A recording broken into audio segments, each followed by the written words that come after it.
Hello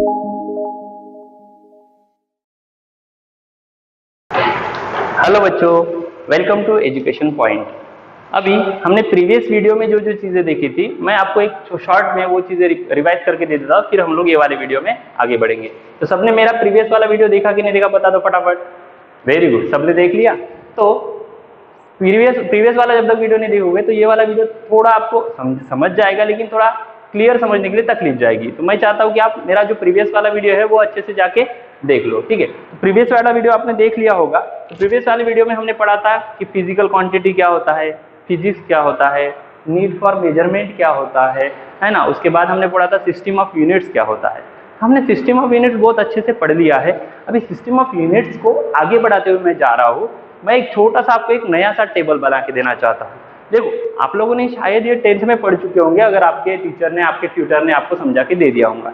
लेकिन बहुत बार ऐसा हो जाता है कि ये वाला टेबल ना बहुत सारे लोगों को पता नहीं होता है, या फिर पता भी होता है तो उतना डीपली पता नहीं होता है। तो मैं ये कोशिश करूंगा कि आपको ये वाला जो टेबल है बहुत ज़्यादा बेनिफिशियरी जाए और बहुत ज़्यादा अच्छे से समझ में आए, ठीक है ना। तो सबसे पहले मैं यहाँ पे लिखना चाहता हूँ, देखो ये वाला टेबल जो है ना यूनिट कन्वर्जन का टेबल है, ठीक है। ये वाला टेबल जो भी आप आज लिखेंगे ये अपने को साल भर, मतलब जितने भी अपन पूरा फिजिक्स का ये JEE नीट का पूरा सिलेबस पढ़ेंगे, या फिर what ever the state board जो भी आप पढ़ना चाहते हो, 12th का पूरा सिलेबस जो है वो, उसमें ये वाला जो टेबल है हमारा बहुत ही ज़्यादा एसेंशियली काम में आने वाला है, ठीक है। तो मैं यहाँ पे हेडिंग डाल देता हूँ, हियर इज व्हाट, क्या डालू यहाँ पे हेडिंग, यहाँ पे हेडिंग डाल देता हूँ मैं 0। सबसे पहले यहाँ पे डाल देता हूँ 0, ठीक है। टेबल को कोई हेडिंग नहीं डाली है मैंने, तो ऐसा ही रैंडमली आप बुक में लिख सकते हो, ठीक है, 0। वैसे यहाँ पे मैं साइड में स्क्रीन पे डाल दूंगा, लेकिन अभी के लिए मैं थोड़ा सा समझा के देना चाहता हूँ, ठीक है। तो ये मैंने यहाँ पे लिखा 0, ठीक है। और 0 को ड्रॉ करना चाहता हूँ इस तरीके से, ये मैंने ड्रॉ किया 0, ठीक है। समझ में आया? 0 क्या होता है, मतलब 0 के ऊपर भी कुछ चीजें होंगी, नीचे भी कुछ चीजें होंगी, ऐसा मैं कंसिडर करके चलता हूँ। तो चलो ऊपर वाली चीजें निकालता हूँ मैं। ऊपर में क्या होता है हमारा 10 होता है ना, डेसिमल पॉइंट 10 होता है। फिर उसके ऊपर क्या होता है, 10 टू द पावर 2 होता है ना, 100 है ना। फिर उसके बाद क्या होता है, 10 टू द पावर 3 होता है, मतलब 1000 है ना। फिर उसके बाद 10 टू द पावर 4, 5, 6 भी होता है, लेकिन हम लोग डायरेक्ट 6 लिखने वाले हैं, 10 टू द पावर 6। और उसके बाद हम लोग लिखने हैं 10 टू द पावर 9 है ना। और लास्ट में हम लोग 10 टू द पावर लिखने वाले हैं 12, ठीक है। ऐसा हो गया हमारा ये टेबल में जो की चीजें मैंने लिख दी है। नीचे में मैं लिखना चाहूंगा, यहाँ पे लिख लिया मैंने 10 टू द पावर 1 लिखा है ऊपर, तो नीचे में -1। फिर यहाँ पे 10 टू द पावर लिखूंगा -2, 10 टू द पावर लिखूंगा -3, 10 टू द पावर लिखूंगा -4, सॉरी -4 नहीं लिखूंगा, -6 लिखूंगा, 10 to the power -9 and 10 to the power -12।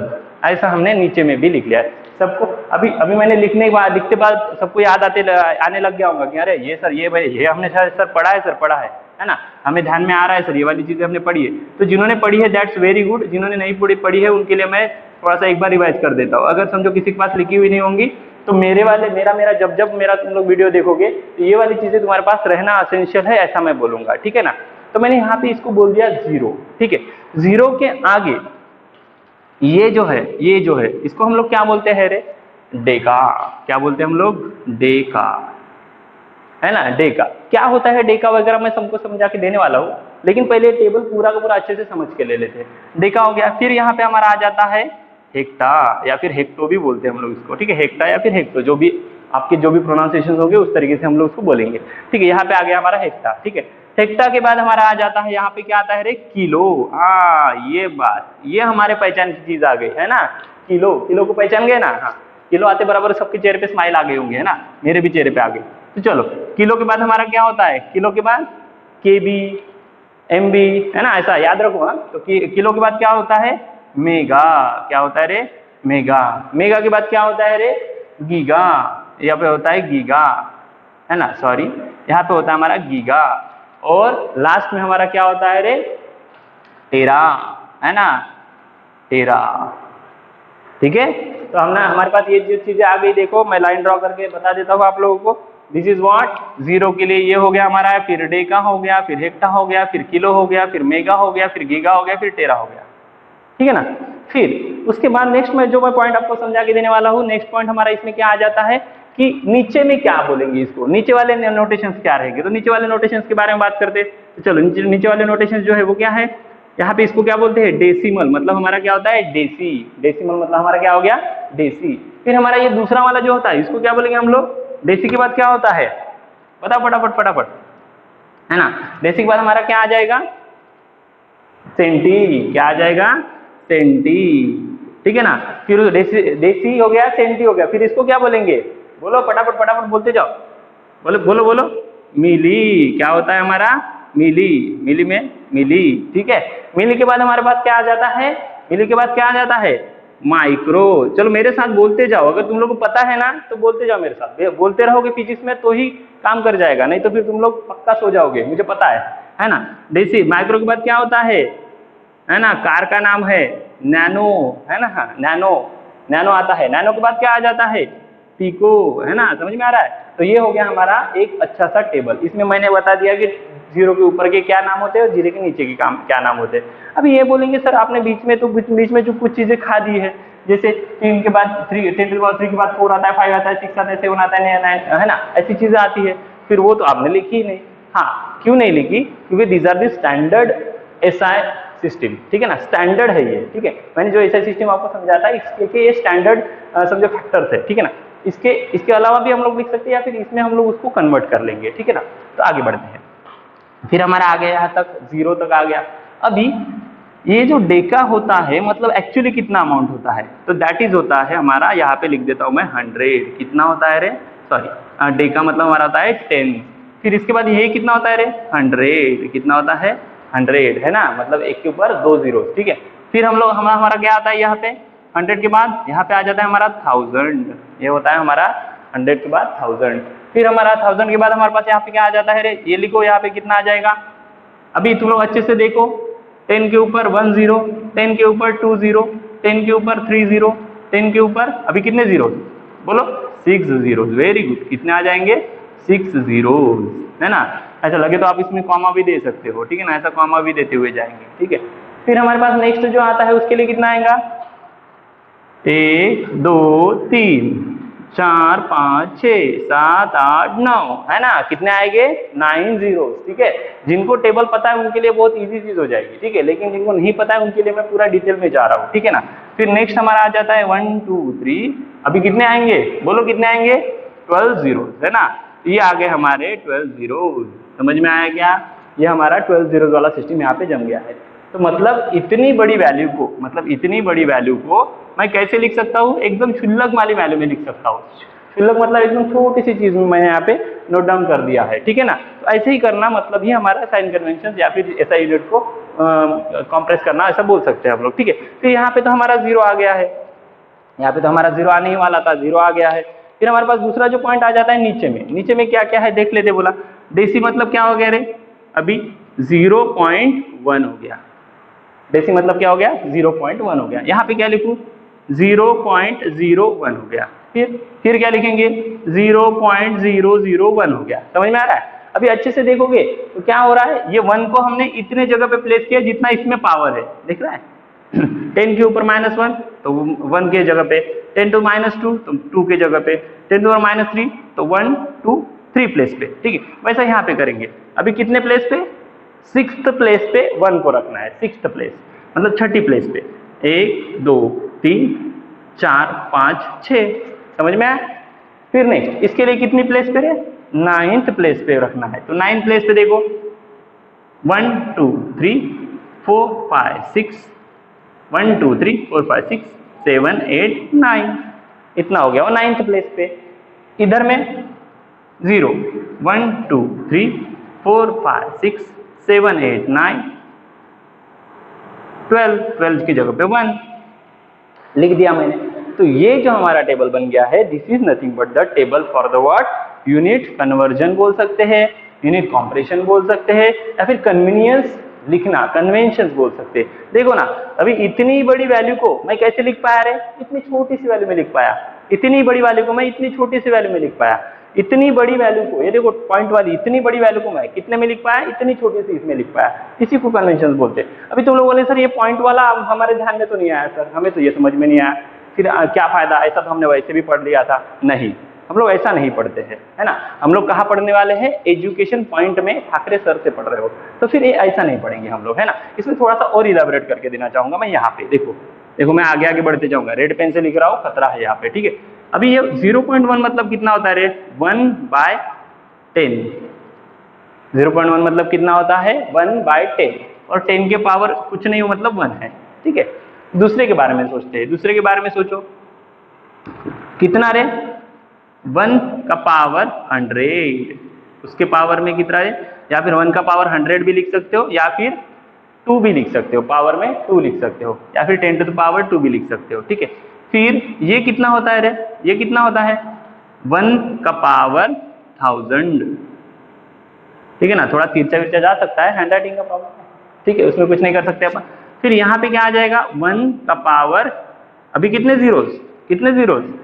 6 है ना। तो 1 2 3 4 5 6, समझ में आया? अभी क्या समझ में आया? इसमें कितने जीरोस लगे? 6 जीरोस लगे, ठीक है। इसके बाद में और एक चीज बता देता हूँ यहाँ पे, बताओ क्या आया? इसमें कितने जीरोस रहे? 1 बाय पावर 1 2 3 4 5 6 7 8 9। चलो मेरे साथ बोलते रहो, बोलते रहो है। कभी भी तुम लोग कौन से भी टाइम में, और शाम के टाइम में या फिर रात के टाइम में अगर वीडियो देख रहे हो तो फिर तो पक्का बोलते रहो, ठीक है। बोलते नहीं रहोगे तो सो जाओगे पक्का, इतने में क्या गारंटी के साथ बोल देता हूँ, है ना। क्योंकि फिजिक्स है ना बाबा ये फिजिक्स के लिए तुम लोग नहीं, ये नहीं कर सकते, ठीक है। निगलेक्ट मतलब मेरी बात को तुम लोग टाल नहीं सकते, ठीक है। तो 1 2 3 4 5 6 7 8 9 0 0 0, ठीक है। इतने हमारे लग गए जीरो, ठीक है। तो these all about the what, ये मतलब ये 0.1 को हम लोग 1/10 लिख सकते हैं, 0.1 को हम लोग 1/100 लिख सकते हैं। फिर इतने से भी नहीं हुआ मेरा, इतने से भी मेरा मन नहीं भरा, और भी मैं इसमें इलेबोरेट करना समझना बहुत जरूरी है। तुम लोग फर्स्ट टाइम 11th का JEE का यूनिट्स एंड डायमेंशन नाम का चैप्टर पढ़ रहे हो, तो ये चीज तुम लोगों को अच्छे से समझना बहुत ज्यादा जरूरी है, ठीक है। तो इसको मैं अभी थोड़ा सा डीपली एक्सप्लेन करूंगा, जैसे कि मेरा तरीका है, ठीक है। तो तरीके से हम लोग एक्सप्लेन करेंगे। उसके पहले मैं ये मिटा देता हूँ सब, ठीक है। तो ये मैंने मिटा दिया। अभी मैं तुम लोग को एक एग्जांपल लेके समझा के दूंगा बहुत ही अच्छे से, ठीक है। जब तक एग्जांपल लेके समझा के नहीं दूंगा ना, तब तक समझ में नहीं आएगा, ठीक है ना। तो एग्जांपल लेके समझा के देना बहुत ज्यादा जरूरी होता है, ठीक है ना। अभी जो नेक्स्ट टॉपिक रहेगा that is what, types of physical quantity. अभी टाइप्स ऑफ फिजिकल क्वांटिटी क्या है, मैंने आप लोगों को बताया था। देखो बहुत सारी चीजें मैंने तुम लोग को ऑलरेडी बता चुका हूँ, जैसे फॉर एग्जांपल की फिजिकल क्वांटिटीज क्या होता है ना। उसके जो भी एप्लीकेशंस है वो चीज मैंने आप लोगों को बता दी है। तो उसी टाइप की एक चीज मैं बताने वाला हूँ कि टाइप्स, उसके टाइप्स बोलने से अच्छा मैं ऐसा बोल दूंगा कि जो भी हमारे डे टू डे लाइफ की जितने भी फिजिकल क्वांटिटीज है, जैसे लेंथ हो गया, मास हो गया, टाइम हो गया, प्रेशर हो गया, वॉल्यूम हो गया, फोर्स हो गया, वर्क डन हो गया, इतनी सारी जो चीज है उनको हमने 2 पार्ट में डिवाइड किया है। कितने पार्ट में डिवाइड किया है? 2 पार्ट्स में, ठीक है। तो वो 2 जो पार्ट्स है, वो 2 जो टाइप्स है, these are called as what, fundamental quantity and derived quantity. तो उसके बारे में ही हम लोग ये टॉपिक में पढ़ने वाले हैं। मैं यहाँ पे नंबर 1 लिखता हूँ, नंबर 1 लिखा मैंने। नंबर 1 में सबसे पहले हम लोग क्या पढ़ने वाले हैं? फंडामेंटल क्वांटिटी, फंडामेंटल क्वांटिटी, ठीक है। फंडामेंटल क्वांटिटी सबसे पहला हमारा आएगा फंडामेंटल क्वांटिटी। तो what is mean by fundamental quantity? तो सिंपल में मैं डिफाइन कर देता हूं, the physical quantity which do not depends on any other quantity या फिर physical quantity is called as what, fundamental quantity. समझ में आया क्या? ये तो मैंने स्टेटमेंट वाइज तुम लोग को बता दिया है, फटाक से पॉज करके नोट डाउन कर लेना है, ठीक है। तो this is nothing but called as fundamental quantity. For example के तौर पर बता देता हूं, फॉर एग्जांपल के तौर पर क्या लेंगे रे फंडामेंटल क्वांटिटी में? जैसे हमने ले लिया लेंथ, हमने ले लिया मास, टाइम, टेम्परेचर एक्सेट्रा, है ना। यहाँ पे आ गया हमारा टाइम, टेम्परेचर एक्सेट्रा, हमारे ये वाले हो गए हमारे फंडामेंटल क्वांटिटीज। फिर ये फंडामेंटल क्वांटिटीज को गिनने के लिए हमें और एक चीज की जरूरत पड़ती है, उसको हम लोग बोलेंगे फंडामेंटल यूनिट्स। हम लोग क्या बोलेंगे? फंडामेंटल यूनिट्स, है ना। तो हम लोग बोलेंगे इसको फंडामेंटल यूनिट्स। तो यहाँ पे लिख लेता हूं मैं फंडामेंटल यूनिट्स, हमारा आ गया यहाँ पे फंडामेंटल यूनिट्स, ठीक है। अभी फंडामेंटल यूनिट्स मतलब क्या? तो सिंपल में डिफाइन कर लेते हैं, the physical quantity which is used to measure units. नहीं समझ में आया? फिर से एक बार रिपीट कर रहा हूं, the units which are used to measure fundamental quantity is called as what, fundamental units. समझ में आया? तो उसके लिए एग्जांपल के तौर पर लिख लेता हूं मैं यहाँ पे। एग्जांपल के तौर पर क्या लिखूं रे? लेंथ के लिए क्या आया हमारा? मीटर। मास के लिए क्या आया हमारा? समझो केजीज, है ना। टाइम के लिए क्या हमारा? सेकंड, है ना। तो इस तरीके से इसके लिए टेम्परेचर के लिए क्या आया? केल्विन, है ना। ऐसा हम लोग इसके लिए लिखेंगे। तो these are the nothing but the examples of fundamental units. फिर नेक्स्ट हमारा आ जाता है डिराइव्ड क्वांटिटीज, है ना, डिराइव्ड क्वांटिटी। अभी तुम लोग बोलेंगे कि सर आप तो फटाफट बताए हुए जा रहे हैं, पिछला वाला जो अपना वीडियो है देखो, जहाँ पे हमने फिजिकल क्वांटिटी फिजिक्स के बारे में पढ़ा था, नीड फॉर मेजरमेंट सब चीजें, तो आपने बोला होगा कि भाई सर इतना अच्छा आप जब लिखते हो तो उसको बहुत अच्छे से एक्सप्लेन करते हो, तो इसको शॉर्ट में क्यों एक्सप्लेन कर रहे हो? इसका रीजन भी है, देखते रहो वीडियो, आगे मिल जाएगा तुम लोग को, ठीक है ना, वीडियो को बीच में छोड़ना नहीं है, ठीक है। डिराइव्ड क्वांटिटी है ना। अभी डिराइव्ड क्वांटिटी क्या होता है? The physical quantity which depends on one और मोर फंडामेंटल क्वांटिटीज, या फिर टू और मोर भी बोल सकते हो, इज कॉल्ड डिराइव्ड क्वांटिटी। समझ में आया क्या? फटाक से पॉज करके लिख लेना है, नोट्स बनाते चलो, मैंने इससे पहले भी बोला है। तो ये हो गया हमारा डिराइव्ड क्वांटिटी। एग्जांपल के तौर पर क्या लेंगे रे? एग्जांपल के तौर पर लेंगे हम लोग लेंथ, मास, टाइम, जैसे इसके एग्जांपल लिया हमने, इसके भी कुछ एग्जांपल्स है। जैसे हमारे पास फोर्स है, पता है कि नहीं सबको फोर्स? हाँ, मुझे पता है ना सबको फोर्स पता है करके। जिसने 10th की पढ़ाई समर में बहुत अपने एग्जाम के टाइम पे बहुत अच्छे से की होंगी, उनको याद है ना। फिर दूसरा वाला आ जाता है हमारा फोर्स हो गया। फिर हो गया हमारा वॉल्यूम ले लो, कुछ भी ले लो, वेलोसिटी ले लो, वेलोसिटी तो सबको ही पता है ना, वेलोसिटी सब लोग फैमिलियर है, वेलोसिटी स्पीड के साथ सब लोग फैमिलियर है, ठीक है ना। फिर ये हो गया हमारा डिराइव्ड क्वांटिटी। चलो डिराइव्ड क्वांटिटी होने के बाद जैसे डिराइव्ड क्वांटिटी वैसे ही डिराइव्ड यूनिट्स भी रहेंगे। अभी डिराइव्ड यूनिट्स लिख लेते हैं, डिराइव्ड यूनिट्स, ठीक है ना। तो मुझे बताएंगे डिराइव्ड यूनिट्स क्या होता है। अभी ये तो तुम लोग ही बताओगे, मुझे तो बोलने की जरूरत ही नहीं पड़ेगी। चलो बोलो फटाफट, क्या क्या आएगा रे? The units which are used to measure derived quantity is called what? Derived units। समझ में आया क्या? The units which are used to measure derived quantities is called derived units। और उसका एग्जांपल क्या रहेगा रे? फॉर एग्जांपल के तौर पर जैसे इसके ही एग्जांपल लिखेंगे। फोर्स को काय में गिनते हैं? न्यूटन में। चलो स्मॉल में लिख लेता हूँ, न्यूटन, ठीक है। वॉल्यूम के लिए मीटर क्यूब या फिर क्यूबिक मीटर, ऐसा भी हम लोग लिख सकते हैं। इसमें वेलोसिटी के लिए मीटर पर सेकंड। समझ में आया क्या सबको? तो these are the simple fundamental quantities, derived quantities, fundamental units and derived units. समझ में आया? अभी बात आती है ठाकरे सर के स्टाइल वाली, है ना। कौन सी स्टाइल वाली बात आती है कि इसको मैं इतने इजीली नहीं छोड़ दूंगा, क्योंकि तुम लोग को समझ। अभी हम लोग थोड़ा सा आगे बढ़ते हैं और उसके ऊपर एक मैं एग्जांपल लेके तुम लोग को क्लियर करके देने की कोशिश करता हूँ। मैंने एग्जांपल लिया है वेलोसिटी। सबको पता है वेलोसिटी का एग्जांपल, सबको पता है कि नहीं पता है? हाँ, सबको पता है। वेलोसिटी इज इक्वल टू क्या होता है रे? क्या होता है वेलोसिटी इज इक्वल टू? हाँ मुझे पता है, सबको पता है करके। क्या आता है रे? Displacement upon time. क्या आता है रे हमारा? Displacement upon time. ये आता है वेलोसिटी के लिए। अभी मुझे बताएंगे तुम लोग डिस्प्लेसमेंट मतलब, जैसे फॉर एग्जांपल मैं यहाँ से लेकर यहाँ तक ऐसे ऐसे जा रहा हूँ, ठीक है। अभी मैंने यहाँ से लेकर यहाँ तक डिस्प्लेसमेंट किया, बोल तो दिया, लेकिन मैंने बोला कि कितना किया, तो कैसे बताओगे तुम लोग? लेंथ में बताओगे ना, काय में बताओगे? लेंथ में बताओगे। हाँ, धीरे धीरे समझ में आ जाएगा, ठीक है। धीरे धीरे जैसे जैसे तुम लोग आगे बढ़ोगे ये चीज़ तुम्हारी क्लियर होते चली जाएगी, ठीक है ना। तो मैंने जैसे उस टेबल में आप लोगों को बताया था, जैसे मैं टेबल यहाँ पे इंसर्ट कर देता हूँ, वहाँ पे भी इंसर्ट रहेगा, तो वह टेबल में तुम लोग देख लो कि लेंथ क्या है रे? फंडामेंटल। टाइम क्या है रे? फंडामेंटल क्वांटिटी, ठीक है। तो ये दो फंडामेंटल क्वांटिटी से बना हुआ है और इसको हम लोग बोलते हैं, कौन सा क्वांटिटी बोलते हैं रे? डिराइव्ड क्वांटिटी, ठीक है। क्या होता है ये?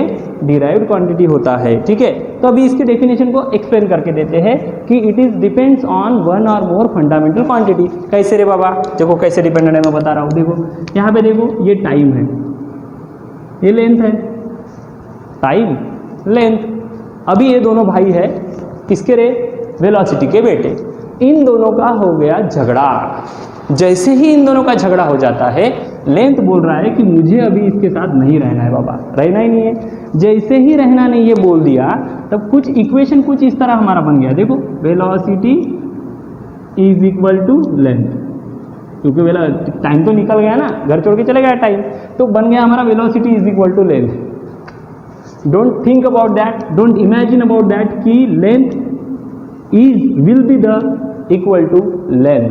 ऐसा हो ही नहीं सकता, ये इम्पॉसिबल है, ऐसा होना ही नहीं चाहिए। लेंथ और टाइम मिलके ही हमारा वेलोसिटी बनेगा। तो मुझे बताओ कि ये यहाँ से टाइम निकल जाने की वजह से टाइम निकल जाने की वजह से length is equal to velocity, और वेलोसिटी का अस्तित्व मिट गया।